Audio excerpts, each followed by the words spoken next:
Mañana es el Día Internacional de la Tierra para hablar de cuál es la situación actual en materia ambiental y también poner una mirada en qué está haciendo Uruguay y cómo es la situación. Es que recibimos nuevamente aquí en Arriba Gente, con mucho gusto, a Eduardo Gudinas, analista en temáticas ambientales y secretario ejecutivo del Centro Latinoamericano de Ecología Social. Bienvenido nuevamente, Gudinas, ¿cómo anda? Hola, buenos días a las dos, un gusto estar aquí. ¿Por qué el 22 de abril es el Día de la Tierra? Bueno, eso comenzó en la década del 70, en una reacción a un evento que ocurrió en Estados Unidos, un derrame petrolero en el estado de California. Se decidió hacer una fecha para promover la conciencia sobre la importancia de cuidar el ambiente, la responsabilidad ecológica, y ahí en los 70 nació el Día Mundial de la Tierra.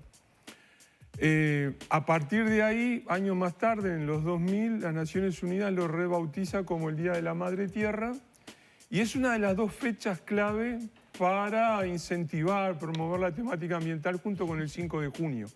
Lo que va a suceder mañana sábado es que va a haber actividades en más de 190 países y se estima que participarán más de 1.000 millones de personas en diferentes acciones bajo el lema de este año, que es invertir para salvar el planeta. ¿Cómo está el planeta Tierra? Si lo tuviéramos que hablar en términos de metáforas. La madre, ¿cómo está? La madre Tierra. ¿Cómo está la madre? Porque mucho hemos hablado en tantísimas oportunidades de los recursos que se van agotando, que cada vez son menos, que cada vez se adelanta año tras año. Me acuerdo de algún otro móvil que hicimos contigo, Eduardo, respecto a eso, de la cantidad de recursos que tenemos y cómo los vamos consumiendo cada vez más precozmente, ¿no? Y lo mismo sucede con el agua. ¿Qué pasa? Bueno, para hacer eso, para abordar el planeta Tierra, dije, bueno, vamos a rescatar la mitología griega clásica y dividí al planeta Tierra en los 4 elementos básicos que son aire, tierra, agua y fuego. Para analizar de cada uno de ellos una mirada de lo que ocurre en Uruguay y una reflexión sobre lo que ocurre a nivel internacional. Entonces, el primero que tengo es aquí el aire. ¿Cómo estamos en ¿Cómo estamos en el aire? Bueno, para abordar la aire. temática del aire, me voy a enfocar en las cuestiones de cambio climático. Del ¿Lo lado hacemos a nivel mundial y a nivel local? Empecemos por lo haciéndolo local. así? Bien. Entonces, yo creo que el hecho más destacado que tuvo que ver con esta dimensión ocurrió con la sequía y las olas de calor en Uruguay. Según algunas estimaciones, la sequía fue la más grave en las últimas 4 décadas, según otras estimaciones, la más grave en los últimos 80 años. Esa sequía es parte de un ciclo que comenzó en el año 2018, por lo menos, asociado a un fenómeno que es continental y global a la vez, que es el fenómeno en la línea, que tiene que ver con la temperatura promedio de las aguas en el Océano Pacífico y sus repercusiones en América del Sur, en la Cuenca del Plata y en Uruguay. Eso tuvo severos costos económicos. Según las estimaciones del Ministerio de Ganadería, Agricultura y Pesca, el impacto económico de la sequía es mayor que el efecto económico de la pandemia por COVID. Entonces, la gravedad es enorme. En el caso de Argentina, hay una nueva subdisciplina en el tema del cambio climático que estudia la atribución, la responsabilidad del cambio climático en un evento extremo como puede ser una sequía. Este cálculo para Argentina arroja que el cambio climático habría aumentado en un 60% la posibilidad de una sequía. O sea, no podemos decir que esta sequía se deba al cambio climático, pero sospechamos que esa modificación de la temperatura global la promovió. Claro, y ahí voy a una pregunta que ya te hemos hecho, pero que creo que vale la pena volver a hacer, y es que ¿cuánto de eso es un proceso natural de la Tierra y cuánto de eso está provocado por la Nada es acción natural. humana? Del cambio climático, bajo la definición de cambio climático, nada es natural. Es más, mirá, en el último reporte del Panel Intergubernamental de Cambio Climático habría un capítulo que se podría titular Capítulo para los escépticos, que analiza: ¿influyen las erupciones volcánicas? ¿Influye el ritmo por el cual se manifiesta el Sol e impacta nuestro planeta? Y las repercusiones de esos cambios son mínimas. El cambio se debe a las acciones humanas que comenzaron hacia la revolución industrial. Para pasar a la esfera internacional del primer elemento, que es el aire, les doy un ejemplo. Cuando yo estuve en el programa el año pasado, hace un año, la proporción de carbono, de dióxido de carbono en la atmósfera era 420 partes por millón. Hoy, un año después, la cifra de hace 2 días atrás, 423 partes. Siguió aumentando. En el año 2022 hubo un nuevo récord de emisiones de gases invernadero, un poquito menos de lo que se esperaba, pero un nuevo récord. Seguimos estando arriba del 50%, más alto de lo que ocurría en el siglo XVIII, XIX, cuando comenzaban a utilizarse las primeras máquinas de combustión interna. Y vamos en 11 años seguidos que cada registro de emisiones de gases invernadero es superior al del año anterior. La pregunta que me surge es, con todos los congresos, foros internacionales y todo lo que se me puede llegar a ocurrir de inversiones, de ONU, de diferentes organizaciones privadas, estatales, internacionales, ¿no cambia absolutamente nada y seguimos emitiendo cada vez más? Sí, viste, el humano es un bicho testarudo. Sí. Estamos en una situación que es de esa complejidad que tú decís. Hay muy pequeños avances. En los próximos elementos te voy a contar de... Me acuerdo del Tratado de Kioto, por ejemplo. Por ejemplo. Era una cosa para el emitir acuerdo menos de París, gases. el Acuerdo de París, que fue firmado para evitar esto por todos los países, incluido Uruguay, su propósito es dejar de que se quemen combustibles fósiles. Pero Uruguay, igual que los otros países, está buscando hidrocarburos en nuestro océano, por ejemplo. ¿Qué pasa Bueno, con- Uruguay igual ha hecho una inversión en energía renovable, ¿no? También. Que venía de antes. Venía de antes y por razones de escasez de energía. ¿Pasamos al segundo elemento? Vamos al Agua. segundo elemento, al agua. ¿Cómo estamos ahí? Bueno, en casa estamos mal, tenemos todas las cuencas contaminadas, todas las mayores cuencas contaminadas, las del río Uruguay, las del río Negro, el principal tributario, digamos, del río Negro, que es la cuenca del río Tacuarembó, también con problemas. En diferentes lugares, en la costa sur, por supuesto, en la cuenca del río Santa Lucía, e incluso hay episodios de contaminación de diverso tipo en las lagunas litorales de la región atlántica, en Rocha, por ejemplo, y en Maldonado. La principal causa, vertidos agroindustriales, lo que nos viene del norte. ¿Cuál es el principal causante? La principal de la causa contaminación? en gran parte de estas cuencas es lo que se llama contaminación difusa.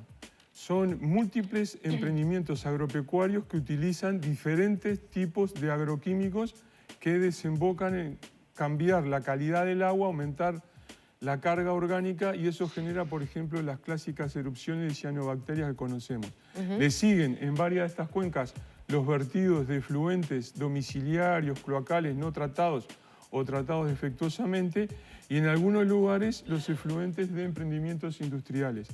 ¿Hay contaminación compartida con los vecinos? Sí, por ejemplo, sobre el río Uruguay, contaminación que viene de Argentina o de aguas arriba entre Brasil y Argentina. ¿Qué pasa con el proyecto Neptuno, por ejemplo? Que es algo que está en discusión, que en teoría podría resolver el suministro de agua potable para la zona metropolitana. ¿Es una buena idea?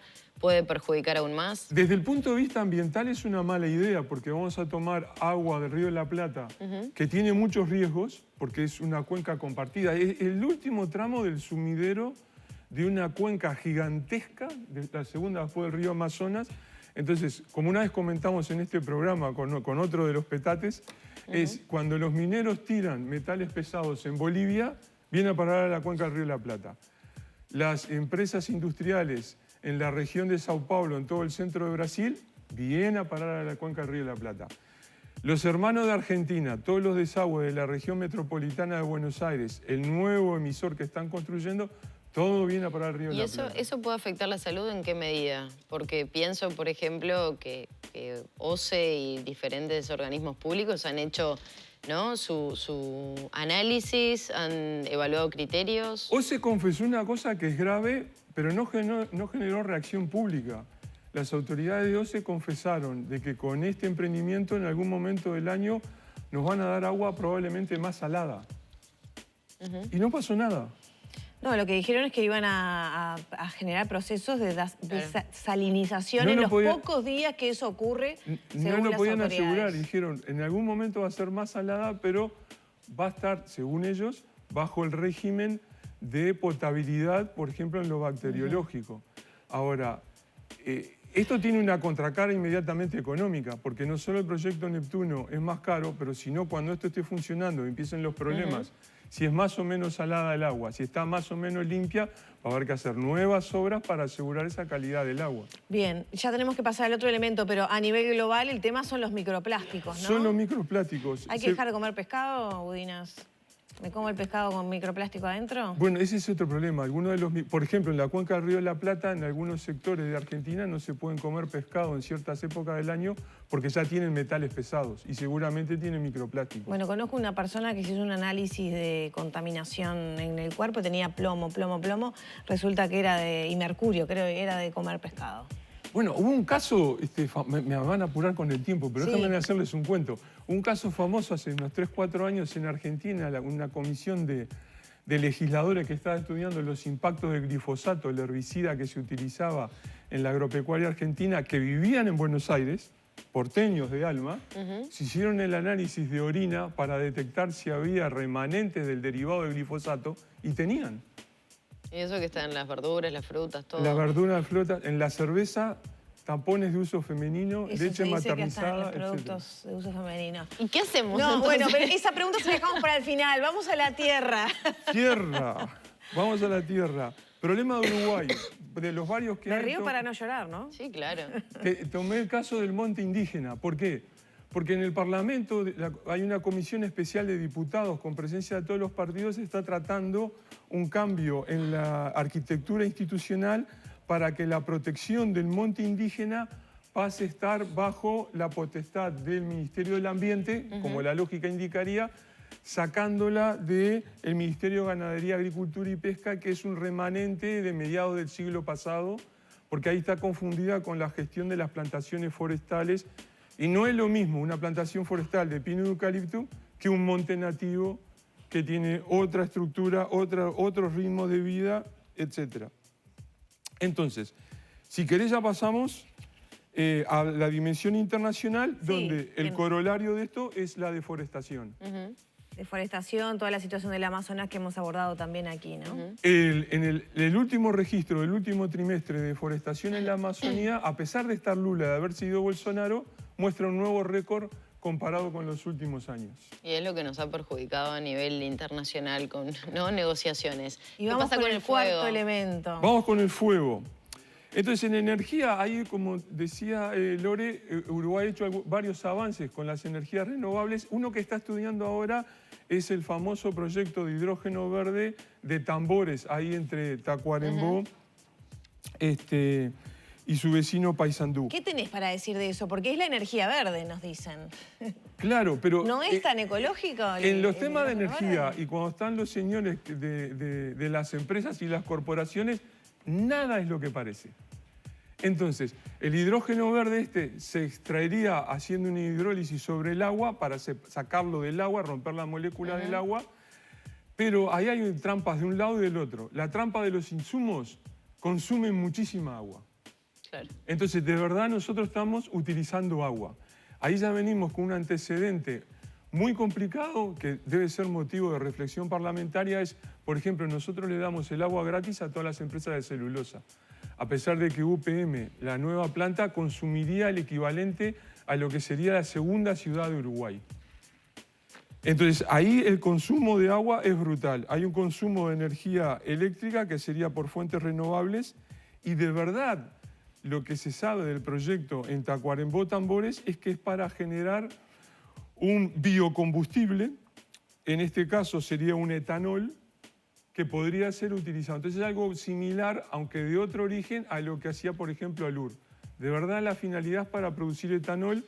Hay algunos usos actuales del etanol, por ejemplo, en el transporte marítimo, pero no hay automóviles, por ejemplo, en Uruguay de etanol, y después el costo de transportar ese etanol aumentaría este negocio. O sea, Entonces es muy endeble todo eso. Estás diciendo que no se sabe bien para qué se utilizaría el combustible que se generaría a partir del hidrógeno verde. No, y si yo miro la experiencia comparada con proyectos similares en Argentina y en Chile, son proyectos junior en fase inicial, donde en muchos casos en esos países da la impresión de que es para especulación empresarial de empresas pequeñas que luego venderían el proyecto con sus permisos, ¿no? Eduardo, para cerrar, necesitamos un comentario esperanzador, te pido por favor. ¿Hay manera de revertir, de generar bueno, pasos hacia una... Porque además todo esto tiene su correlato con el perjuicio social a la salud humana y obviamente la afectación a los más desprivilegiados de las sociedades. ¿Se puede de a poco cambiar? ¿Hay una chance? ¿Estamos a tiempo? Sí, yo creo que estamos a tiempo.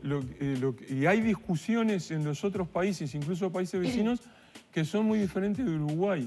Y eso es una característica del país, ¿no? Yo escuchaba ahora la entrevista sobre esto de la seguridad social y también está eso, que nos cuesta muchísimo el cambio. A veces el cambio viene atrasado. Es que lo pensé, en algún punto, el paralelismo que podían llegar a tener una cosa y la otra.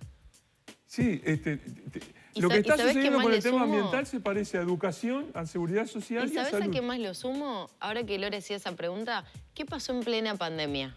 Cuando la gente no salía de los hogares. ¿No se transformaron lugares donde prácticamente no transitaban animales y demás que reaparecieron de a poco? En algunos sitios, a medida que sí. fueron desapareciendo la circulación vehicular, el paso del hombre. En algunos sitios sí. Entonces, ahí hay márgenes de maniobra. Entonces, para retomar esto, discusiones que hacen nuestros vecinos en América del Sur. Por ejemplo, en Colombia el gobierno Petro intenta, después veremos si tiene éxito o no, el nuevo gobierno de Gustavo Petro, cómo despetrolizar su matriz energética y cómo abandonar la exportación de carbón y de petróleo. Entonces, traducido eso a la uruguayidad, el impacto de ese debate político es como que el gobierno estuviera diciendo, en el caso de Uruguay, vamos a dejar de depender de la exportación de celulosa y de soja para diversificar lo que producimos y lo que comerciamos con el exterior. Otro asunto es si eso va a tener éxito o no en Colombia. Claro. A lo que me refiero es que es otra cabeza política, otra disposición para discutir estos temas. Eso no depende solo del gobierno, también depende de la oposición que está tan atrasada como el gobierno en lidiar con esta temática. Bien, bueno, Eduardo, muchas gracias, nos dejas pensando. Bueno, gracias a ustedes. Cerramos por aquí la entrevista con Eduardo Gudinas, analista en temáticas ambientales y secretario ejecutivo del Centro Latinoamericano de Ecología Social, 9 de la mañana, 38 minutos.